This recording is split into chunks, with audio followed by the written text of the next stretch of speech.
Church and State, tatlong mahalagang prinsipyo ng IFI. Maraming nagtatanong kung dapat bang makialam ang simbahan sa politika. May iba namang naniniwalang ang simbahan ay dapat manahimik sa lahat ng usaping pampamahalaan. Ano nga ba ang pananaw ng Iglesia Filipina Independiente? Narito ang tatlong pangunahing prinsipyo. Una, malaya ang simbahan at malaya rin ang Estado. Naninindigan ang IFI na ang simbahan at ang Estado ay may kanya-kanyang tungkulin. Hindi dapat kontrolin ng pamahalaan ang simbahan at hindi rin dapat pamahalaan ng simbahan ang Estado. Ang kalayaang ito ang nagbibigay daan upang parehong magampanan ng simbahan at ng Estado ang kani-kanilang misyon ng may integridad at pananagutan. Ikalawa, hindi kumakampi ang IFI sa anumang partidong pampolitika o ideolohiya. Hindi itinatali ng Iglesia Filipina Independiente ang sarili sa alinmang political party o sa anumang partikular na ideolohiyang pampolitika.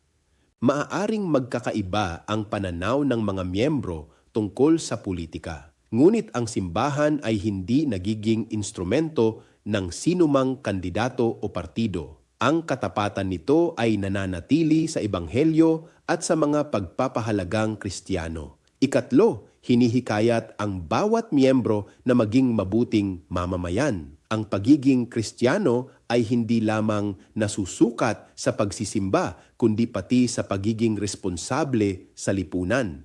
Kaya hinihikayat ng IFI ang bawat miyembro na maging tapat, makatarungan at aktibong mamamayan. Gamitin ang kanilang impluwensiya para sa kabutihan ng bansa at makibahagi sa pagtataguyod ng kapayapaan, kaunlaran at kapakanan ng sambayanan. Ang pananampalataya ay hindi dapat iwanan sa loob ng simbahan. Ito ay dapat maging gabay sa ating pamumuhay bilang mga mamamayan ng ating bansa. Sa madaling sabi, malinaw ang paninindigan ng Iglesia Filipina Independiente. Malaya ang simbahan at ang Estado. Hindi kumakampi ang simbahan sa anumang partidong pampolitika at inaanyayahan ang bawat mananampalataya na maging responsabling mamamayan na naglilingkod sa Diyos sa pamamagitan ng paglilingkod sa kapwa at sa bayan. Ito ang araling IFI. Sama-sama nating mas kilalanin ang pananampalataya at misyon ng Iglesia Filipina Independiente. Magsamba, mag-aral, maglingkod.